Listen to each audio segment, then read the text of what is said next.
నమస్తే, welcome to four sides TV. Dragon country China గత కొంతకాలంగా తైవాన్ పై కయ్యానికి కాలు దువ్వుతోంది.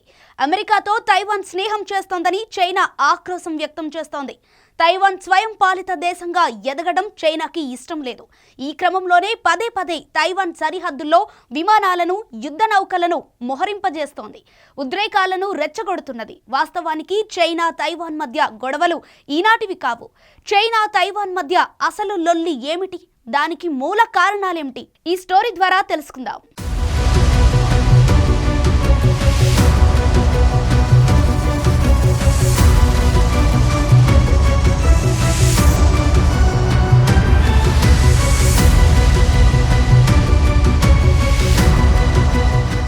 స్వయంపాలిత దేశంగా తైవాన్ ఎదగడాన్ని చైనా సహించలేకపోతోంది.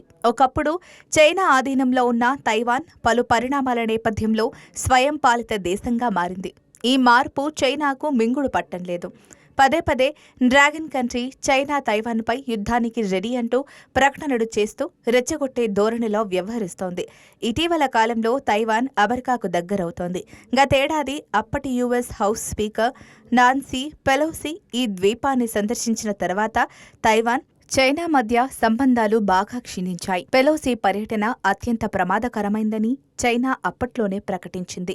నాటి నుంచి చైనా తైవాన్పై పట్టు బిగించాలని ప్రయత్నిస్తోంది. అలాగే ఈ ఏడాది మార్చిలో తైవాన్ ప్రెసిడెంట్ తసాయి ఇంగ్వెన్ అమెరికాలో యుఎస్ హౌస్ స్పీకర్ కెవిన్ మెక్ కార్తీని కలిసిన తర్వాత చైనా సైనిక బల ప్రదర్శనకు దిగింది. తైవాన్ చుట్టూ యుద్ధ నౌకలు, యుద్ధ విమానాలను మోహరింపజేసింది. చైనా స్వయంపాలిత తైవాన్ను విడిపోయిన ప్రావిన్స్గా చూస్తోంది. అది ఎప్పటికీ బీజింగ్ నియంత్రణలోనే ఉండాలని భావిస్తున్నది. తైవాన్తో పునరేకీకరణ జరగాలని, దాన్ని సాధించడానికి సైనిక బలాన్ని ఉపయోగించడంలో తప్పేమీ లేదనే భావనలో చైనా ఉంది. కానీ తైవాన్ తన సొంత రాజ్యాంగం, ప్రజాస్వామ్యబద్ధంగా ఎన్నికైన నాయకులతో పాలన సాగిస్తోంది. చైనా ప్రధాన భూభాగం నుండి తనను తాను భిన్నంగా చూసుకుంటోంది. ఇదే చైనాకు నచ్చడం లేదు. తైవాన్ నేతల సొంత వ్యవహార శైలిని జీర్ణించుకోలేకపోతోంది.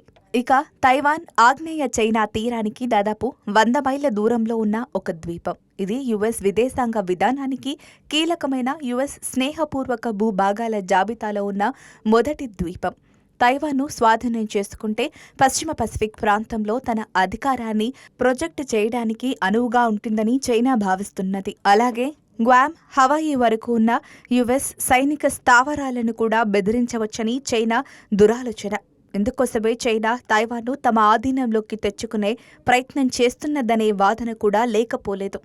ఈ క్రమంలోనే అమెరికాతో స్నేహాన్ని చైనా వ్యతిరేకిస్తున్నది. ఒక విధమైన కసితో రగిలిపోతోంది.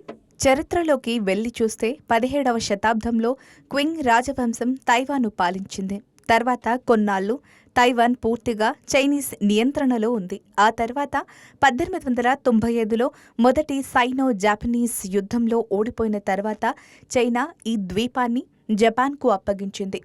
రెండవ ప్రపంచ యుద్ధంలో జపాన్ ఓడిపోయిన తర్వాత 1945లో చైనా మళ్లీ ద్వీపాన్ని స్వాధీనం చేసుకుంది. కానీ చైనాలో చియాంగ్ కై షేక్ నేతృత్వంలోని జాతీయవాద ప్రభుత్వం, మావో జడాంగ్ కమ్యూనిస్టు పార్టీ మధ్య అంతర్యుద్ధం చెలరేగింది. 1949లో కమ్యూనిస్టులు గెలిచి బీజింగ్ను తమ ఆధీనంలోకి తెచ్చుకున్నారు.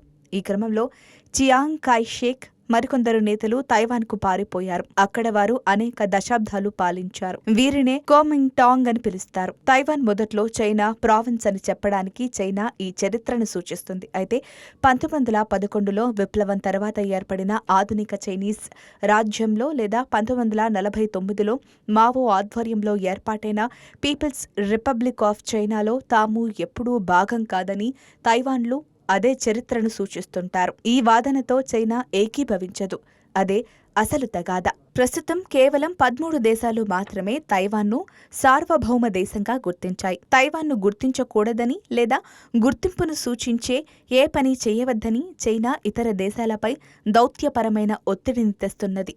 ఒకవేళ చైనా తైవాన్పై యుద్ధానికి దిగితే అమెరికా ఎంతవరకు మద్దతుగా నిలుస్తుందో సందేహమే అని కొందరు నిపుణులు చెబుతున్నారు.